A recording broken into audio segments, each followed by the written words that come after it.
अबुआ दिशुम अबुआ राज से बबुआ राज तक का सफर।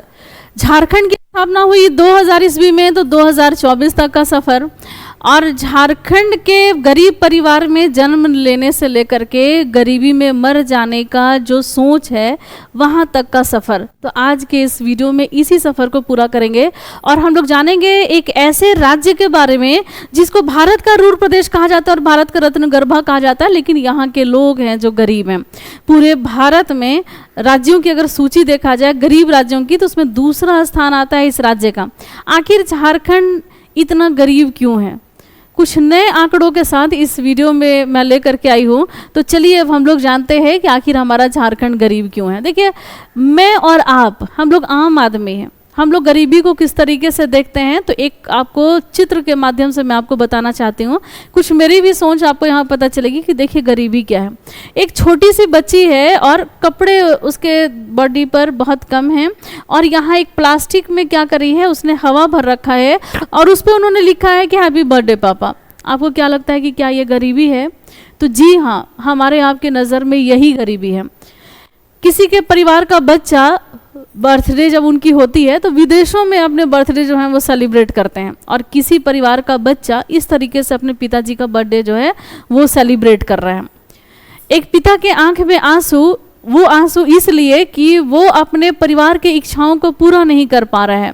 मेरे नज़र में यही गरीबी है। आप लोग कहोगे कि पैसा पैसा करती है, पैसे पे क्यों मरती है, तो ऐसी वाली बात नहीं है। पैसा क्यों ज़रूरी है? तो बिना खाए सोया तो पता चला कि पैसा ज़रूरी है। ये मैंने अपने जीवन में देखा है। मैंने भी कई रात ऐसे हुए हैं जब मैंने बिना खाए सोई। मैं अपनी बात कर रही हूँ। तब मुझे पता चला कि पैसा क्यों ज़रूरी है, जब मैंने बिना खाए सोया। बहन की शादी में पापा को रोते देखा तो पता चला पैसा क्यों ज़रूरी है। ये मेरी कहानी है। मैंने अपने बहन के शादी में अपने पिताजी को रोते हुए देखा तो पता चला कि आखिर पैसा क्यों ज़रूरी है। आगे की पढ़ाई को छूटते देखा तो पता चला कि पैसा क्यों ज़रूरी है। हमारी कहानी है, हमारी पढ़ाई आगे इसीलिए नहीं हो पाई, हमारे पास 3000 रुपया नहीं था कि मैं MA कर सकूं, तो मुझे पता चला कि पैसे क्यों ज़रूरी हैं। पापा को छुट्टी वाले दिन भी काम पर जाते देखा तो पता चला कि पैसे क्यों ज़रूरी हैं। हमारी कहानी है कि अपने पिताजी को मैंने मरते हुए देखा और डायलिसिस, सही इलाज नहीं मिल पाया। डायलिसिस करना इतना खर्चीला था, मेरे पिताजी किडनी पेशेंट थे, तो मुझे एहसास हुआ कि आखिर पैसा क्यों ज़रूरी है। तो पैसा ज़रूरी होता है दोस्तों। मैं यूं ही गरीबी के बारे में यहाँ वीडियो लेकर के नहीं आई हूँ। आप गरीब क्यों हैं, यानी कि झारखंड के लोग क्यों गरीब हैं, इस पर आज पूरा फोकस होगा। ये तो हमारी बात थी और मैंने अपने बारे में बताया कि आखिर मैं गरीबी को किस नज़र से देखती हूँ और पैसा क्यों ज़रूरी है। आप क्यों गरीब हो?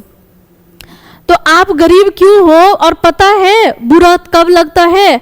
बुरा तब लगता है जब पता चलता है कि हम एक ऐसे राज्य में पैदा लिए हैं और एक ऐसे राज्य में ज़िंदगी को जी रहे हैं जो राज्य अमीर है। यहाँ पर खनिज से भरपूर ये राज्य है, यहाँ पर बहुत सारी इंडस्ट्री हैं। ऐसे राज्यों में हम लोग जी रहे हैं, फिर भी हम लोग गरीब हैं। तो क्यों गरीब हैं? अमीर होने के बावजूद हमारा झारखंड क्यों गरीब है? तो इस पर हम लोग आगे बढ़ते हैं। झारखंड, यहाँ पर बहुत सारे खनिज मिलते हैं। कोयला मिलेगा आपको, यूरेनियम मिलेगा आपको, लोहा मिलेगा, बॉक्साइट मिलेगा, चूना पत्थर मिलेगा, सोना मिलेगा, चांदी मिलेगा। मतलब ऐसा बहुत कम ही खनिज होगा जो आपको झारखंड में ना मिले। भारत का रूर प्रदेश कहा जाता है। झारखंड को रत्न गर्भा के नाम से जाना जाता है। ऐसे झारखंड में आप पैदा लिए हो और फिर भी आप गरीब हो। मैं गरीब घर में पैदा हुआ तो ये मेरी गलती नहीं है। क्या ये मेरी गलती है कि मैं गरीब घर में पैदा हुआ? नहीं। गरीब मैं मर जाऊं तो ये मेरी गलती है। ऐसा नहीं होने देना है, गरीबी में नहीं मरना है, तो अपने हक के लिए आगे आना है। अब हम लोग बात करते हैं कुछ आंकड़ों पर। आखिर सरकार कैसे तय करती है कि हम गरीब हैं? तो सरकार पता करती है कि हमारा स्वास्थ्य क्या है, हम स्वास्थ्य को किस तरीके से रख रहे हैं, स्वच्छता रख रहे हैं कि नहीं, बच्चे स्कूल जाते हैं कि नहीं, अगर स्कूल जा रहे हैं तो उनकी उपस्थिति कितनी है, मातृ मृत्यु दर कितना है, शिशु मृत्यु दर कितना है, या घर में जो खाना बन रहा है ना वो कैसे चूल्हे पर खाना बन रहा है, बिजली मिल रही है कि नहीं, पानी मिल रहा है कि नहीं, आपके पास रोजगार है कि नहीं, आपके पास आवास है कि नहीं, आपके पास वो सारी सुविधाएं हैं कि नहीं जो एक इंसान को ज़िंदगी जीने के लिए ज़रूरी होती है। तो इसके आधार पर ये आंकड़े निकाले जाते हैं। कुछ आंकड़े जो हैं यहाँ पर भी वही दिए गए, स्कूल अटेंडेंस है, यहाँ पर कुकिंग फ्यूल है, वो सारे आंकड़े यहाँ पर दिए हुए हैं। झारखंड की गरीबी की अगर हम लोग बात करें तो सबसे गरीब जिला जो है झारखंड का वो है चतरा, और थोड़ा मतलब अमीर जिला जिसको बोलेंगे वो है पूर्वी सिंहभूम। कुछ 5 जिलों के आंकड़े हैं जो सबसे ज्यादा गरीब हैं, जिसमें चतरा, पाकुड़, चाईबासा, साहेबगंज। सबसे अधिक अमीर जिला जो है वो है जमशेदपुर, रांची, धनबाद, बोकारो। तो जमशेदपुर जो है ये इसको हम लोग क्या बोलते हैं, इस्पात नगरी के नाम से, ये इस्पात नगरी है, टिस्को यहाँ पर। रांची झारखंड की राजधानी है। धनबाद जो है यहाँ पर कोयला नगरी है, और बोकारो में भी इस्पात कारखाना है। चलिए, तो यहाँ कोयला भी आपको मिलता है बहुत सारा। झारखंड के शहरी क्षेत्र में 85% लोग ऐसे हैं जो अमीर हैं। गांव में रहने वाले 50% से ज्यादा लोग जो हैं वो आपके गरीब मिलेंगे। तो गांव में गरीबी बहुत ज्यादा है। और अभी जो घोटाला हुआ दोस्तों, टेंडर घोटाला, टेंडर कमीशन घोटाला, गरीबों को के विकास के लिए ग्रामीण विकास विभाग के मंत्री आलमगीर आलम, जिनके हाथ से ये पैसे मिले हैं, ये सारे रकम मिले हैं, गांव के विकास के लिए आए थे। तो गांव का विकास होता तो क्या गांव के लोग अमीर नहीं होते? यहाँ 50% गरीबी दिखती क्या? नहीं। तो अब आप समझ सकते हो कि इस गरीबी का जिम्मेदार कौन है। लेकिन इस गरीबी के बहुत सारे लोग जिम्मेदार हैं, एक नहीं है। अब उन सभी जिम्मेदार व्यक्तियों को आज खुलासा होगा कौन कौन से, और सब एक वीडियो में तो संभव नहीं है। हाँ, ये पार्ट 1 के नाम से आ सकता है। झारखंड में उन 3 राज्यों में शामिल है जहां सबसे अधिक गरीबी है। उन 3 राज्यों में झारखंड का स्थान आता है दूसरा, पहले स्थान पर बिहार है। बिहार की स्थिति और भी दयनीय है। बिहार से झारखंड अलग हुआ 2000 ईस्वी में, और झारखंड के हिस्से आया बहुत सारा खनिज और बहुत सारे मुख्यमंत्री। मुख्यमंत्री की अगर लाइन देखी जाए तो बाबूलाल मरांडी से ये झारखंड जो की शासन की शुरुआत होती है। और हम लोग आते हैं एक मुख्यमंत्री जिनका नाम है मधु कोड़ा। ये है मधु कोड़ा। 2006 में झारखंड के निर्दलीय मुख्यमंत्री बने थे। मतलब कि ये किसी पार्टी से ये इन्होंने चुनाव नहीं लड़ा था, ये निर्दलीय चुनाव थे, फिर भी ये मुख्यमंत्री बनने वाले। पूरे भारत में इनको गौरव प्राप्त हुआ था कि एक ऐसा मुख्यमंत्री निर्दलीय है। और इन्होंने घोटाला किया, चूंकि झारखंड है ही ऐसा राज्य जो जहां पर इतने सारे अपार संपत्ति बिखरी पड़ी हुई है कि इनको लालच आ जाता है। अब ये देखिए 4 करोड़ रुपए का इन्होंने घोटाला किया, और इनका नाम है मधु कोड़ा, जनजाति है कोड़ा, और इनका जो क्षेत्र है वो पश्चिमी सिंहभूम का है। तो कोयला घोटाला में झारखंड के पूर्व मुख्यमंत्री मधु कोड़ा जो है ये दोषी करार पाए गए।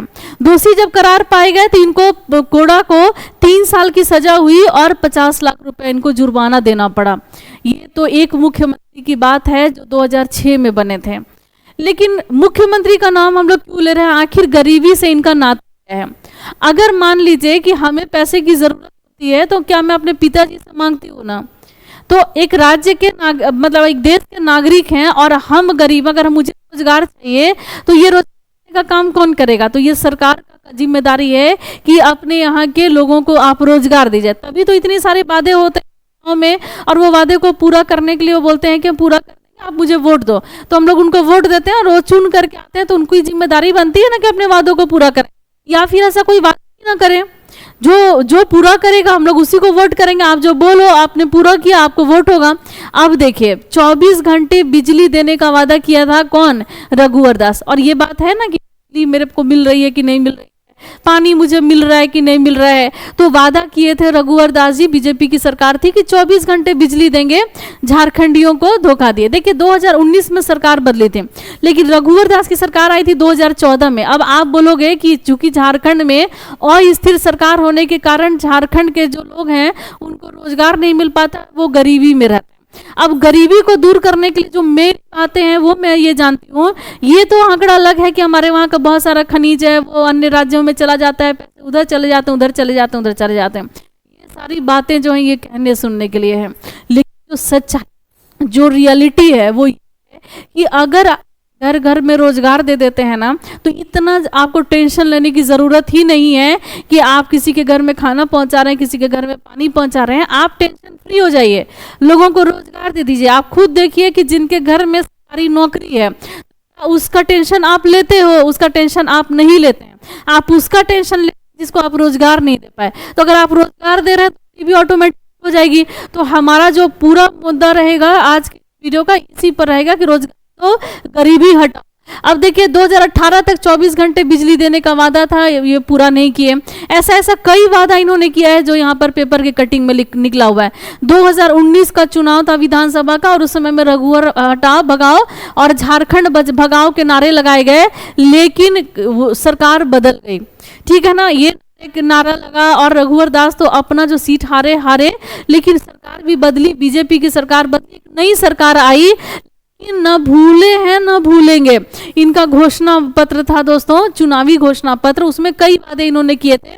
60-40 की नियोजन नीति ला करके झारखंड के युवाओं से रोजगार का हक इन्होंने छीन लिया। सरकार बनते ही 6 माह से सभी सरकारी पद भरने का झूठा वादा इन्होंने किया और युवाओं को छला।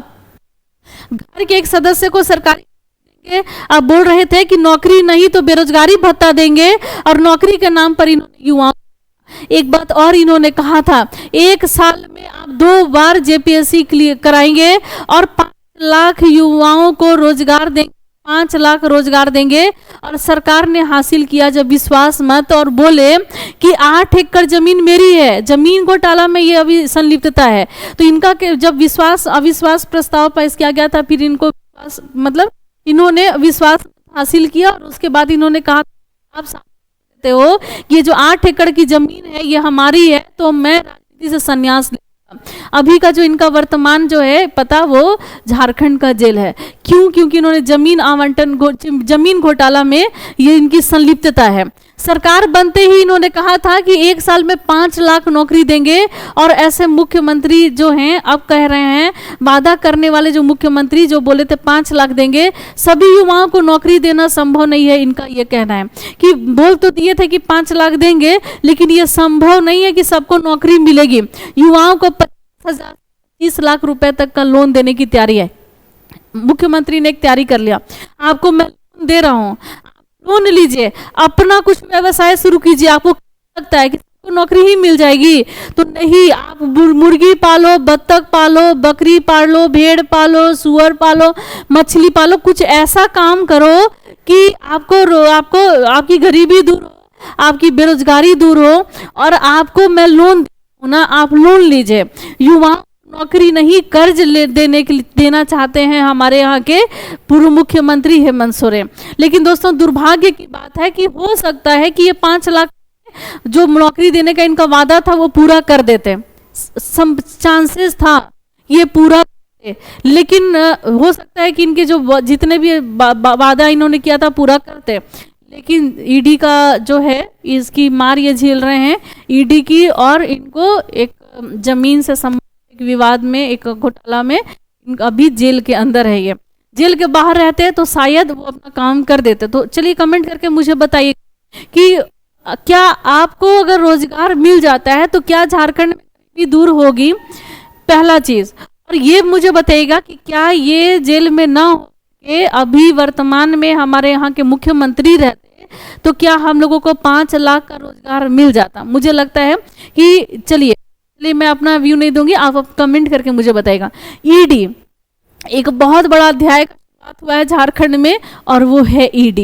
ईडी के ऐसे छापे पड़ रहे हैं कि समय पर कुछ और भी ऐसे लोग निकल कर आ रहे हैं जिन्होंने झारखंड को लूटा है, और इसके पैसे हैं झारखंड के लोगों के पैसे हैं, आपके विकास के लिए, लोगों के विकास के लिए, गरीबी को दूर करने के लिए ये सारे पैसे थे। और उन पैसों को कहीं एक जगह पर सेंट्रलाइज किया जा रहा था। में नाम आता है आईएएस माफिया रानी का, मनरेगा घोटाला हुआ, फिर एक और नाम आता है जमीन घोटाला में दोस्तों, एक आईएएस ऑफिसर जो रांची का आईएएस जिनका नाम है छवि रंजन, ये भी 2023 में इनको भी मामले में समन हुआ और ये पहुंचे, और अभी के पूछताछ जेल में। छवि रंजन मुख्यमंत्री जी भी इस मामले में जेल में है। यहाँ के एक मंत्री हैं तमगीर आलम, अभी वो भी अभी जेल में है। उनके पास भी उनके नौकर जो, चूंकि उनका जो पीएस है, पीएस का जो हाउस पर है, उनके घर में 32 करोड़ रुपए मिले हैं। एक और नाम आपको याद होगा, कांग्रेस के एक विधायक हैं साहू, धर्मेंद्र साहू, उनके से भी पैसे जो हैं वो बरामद हुए हैं। तो इतने सारे पैसे जो हैं वो किसके पैसे हैं? यही गरीबों के पैसे हैं। और आप पूछ रहे थे ना कि झारखंड गरीब क्यों है, तो झारखंड की गरीबी का ये बहुत बड़ा रीजन है, ये अभी के वर्तमान का है। ऐसे झारखंड जो अलग हुआ 2000 ईस्वी में, तो अबुआ राज होना था, एक ऐसा राज्य जो झारखंडियों के लिए मांग की गई थी ना, झारखंडियों के राज्य होगा, यहाँ के लोगों का विकास, यहाँ की समस्याएं उसके समाधान होंगे, और एक बहुत बढ़िया राज्य जो है उभर कर आएगा। अभी वर्तमान में ये स्थिति है कि यहाँ पर लगभग 42% जो जनता है वो यहाँ की गरीब है, गरीबी रेखा जीवन यापन करने के लिए वो प्रतिबद्ध है। देखिए दोस्तों, अभी वर्तमान में ईडी का एक समन आया हुआ है। ईडी का समन है कि कमीशन के मामले में डॉक्टर मनीष रंजन से ईडी ऑफिस में आज पूछताछ होगी। तो ये समन किया था, ये डेट था 24 मई का, और ऑफिसर हैं कौन, झारखंड में डॉक्टर मनीष रंजन। किस विभाग में है, तो ग्रामीण विकास विभाग में। अब इनके पूछताछ करने के लिए तो आज इनका इनका जो आया है कि आईएएस मनीष रंजन ईडी को पत्र भेज करके अगली तारीख देने की मांग की। 3000 करोड़ के टेंडर घोटाले में फंसेंगे सफेदपोश, तो ये टेंडर घोटाले में फंसेंगे। देखिए दोस्तों, झारखंड की गरीबी का जो अध्याय है यही समाप्त नहीं होता है। ये तो कुछ ऐसी वर्तमान घटनाएं हैं जिसको मैंने प्रस्तुत किया।